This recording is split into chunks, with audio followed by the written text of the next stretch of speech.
hapon, Hilbert. Ako po si Juna Estrada at ito ang isang oras kung saan ang bawat sandali mayroong kaming kwento. Dalawang tao nakipagsuntukan dahil sa miskomunikasyon. Makita sa CCTV footage na nilapitan ng isang lalaki ang kanyang kaibigan. Tapos noong nag-uusap sila, nagkaroon sila ng hindi pagkakaintindihan kaya nauwi ito sa away sa pagitan ng dalawang binata. Muli dalawang tao ang nagkaroon ng mainit na pagtatalo dahil lamang sa miskomunikasyon. Mali ang intindi ng isa sa simpleng mensahe at nauwi ito sa hindi pagkakaunawaan. Narito tayo ngayon kasama ang dalawang lalaki na nakita sa CCTV na nagsuntukan sa kanto kahapon. Unahin natin yung nakablock. Ano po ba ang nangyari? Tanong na ako sa kanya kung may pera ba siya. Hindi naman siya sumasagot ng maayos. Kaya uminit ang ulo ko. Ayun, nakapagsalita ako ng hindi maganda. At doon kami nagsimula. So, ibig sabihin, hindi malinaw ang naging usapan niyo. Oo, dapat pala talaga. Ginig ako sa kanya ng maayos. Hindi ko ka rin siya marinig kasi dahil sa kanyang tono. Para siyang gustong magipag-away sa akin eh. Salamat. Ngayon naman, yung naka-jersey. Ano po ang panig niyo? Totoo lang, hindi ko siya gustong awayin. Gusto ko lang ipaliwanag.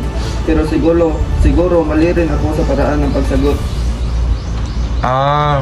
Ibig sabihin, ang ugat ng gulo ay hindi malinaw na komunikasyon. Oo. Kung nag-usap kami ng mahinahon, baka hindi na uwi sa suntukan.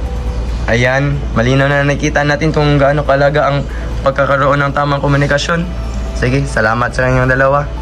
Magandang araw sa lahat. Ako si Ken at nandito ako ngayon para sa ulat panahon ng araw. So patuloy na makararanas na masamang pangulan dito sa malaking bahagi ng Luzon, Visayas at sa Mindanao dahil sa bagyong nasa loob ng Philippine Area of Responsibility. Inaasahan na ang bagyo ay magdudulot ng malakas na pag-ulan, pagbaha at pagguho ng lupa sa apektadong lugar. Pinapayuhan ang lahat, lalo na sa mga apektadong lugar na maging alerto sa lahat ng oras. Mahalaga ang maayos at mabilis na komunikasyon sa ganitong sitwasyon. Sa mga kalamidad, ang impormasyon ay maaaring nakapagsalba ng buhay.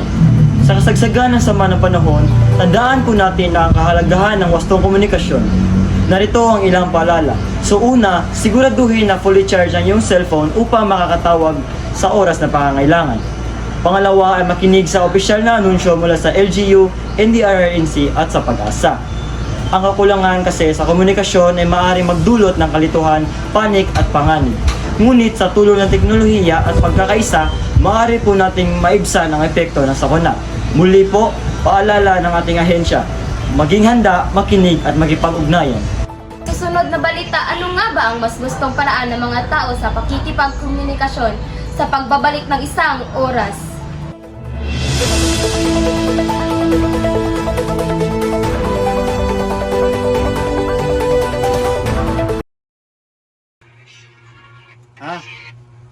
Tulong siya. Alam ko nang gagawin ko.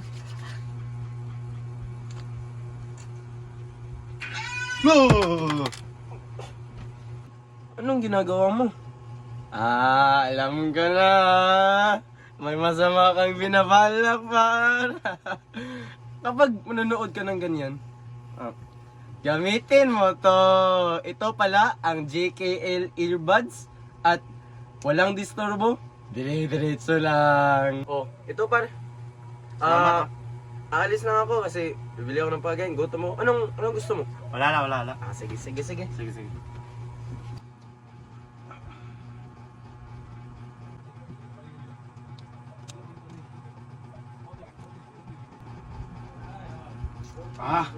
Sarap mo talaga, Lexilor!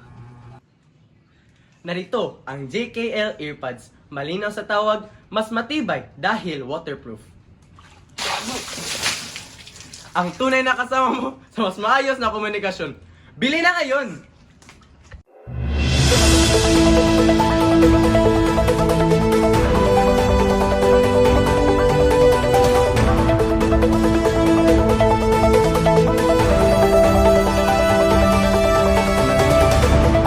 Nagbabalik ang isang oras. Salamat sa inyong patuloy na pagtutok.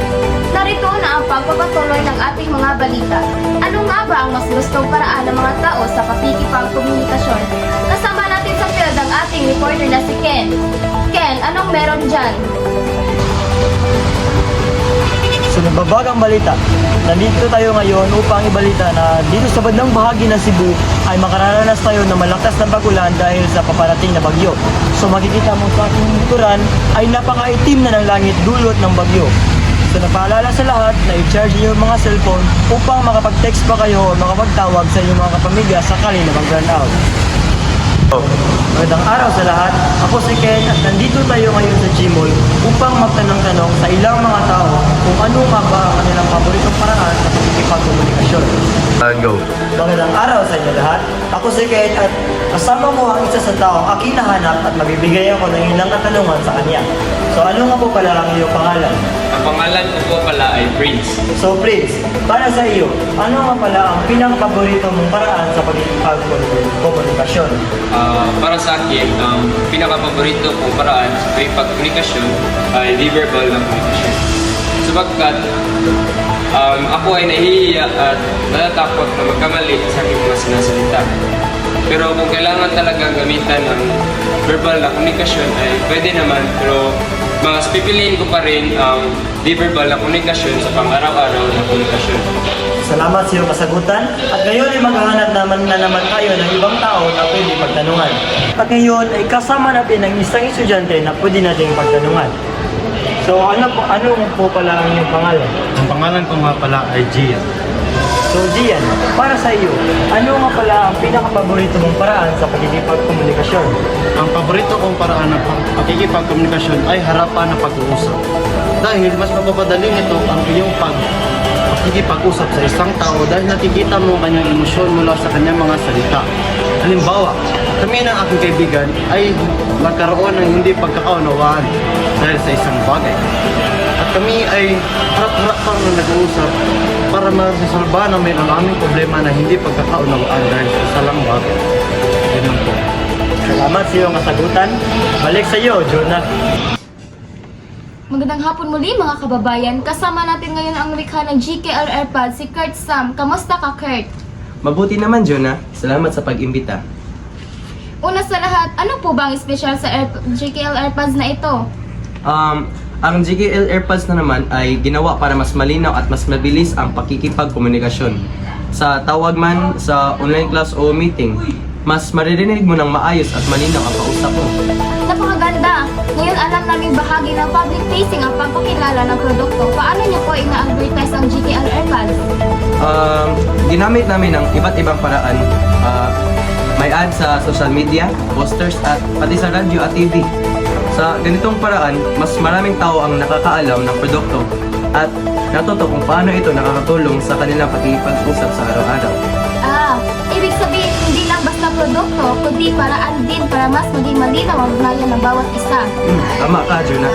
Ang komunikasyon ay ang puso ng bawat relasyon at gusto naming tulungan ang mga tao na magiging konektado sa isa't isa.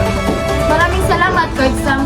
Ayan mga kaibigan, nakita natin kung paano nakatutulong ang isang simpleng AirPods hindi lang sa pakikinig kundi sa mas maayos na komunikasyon.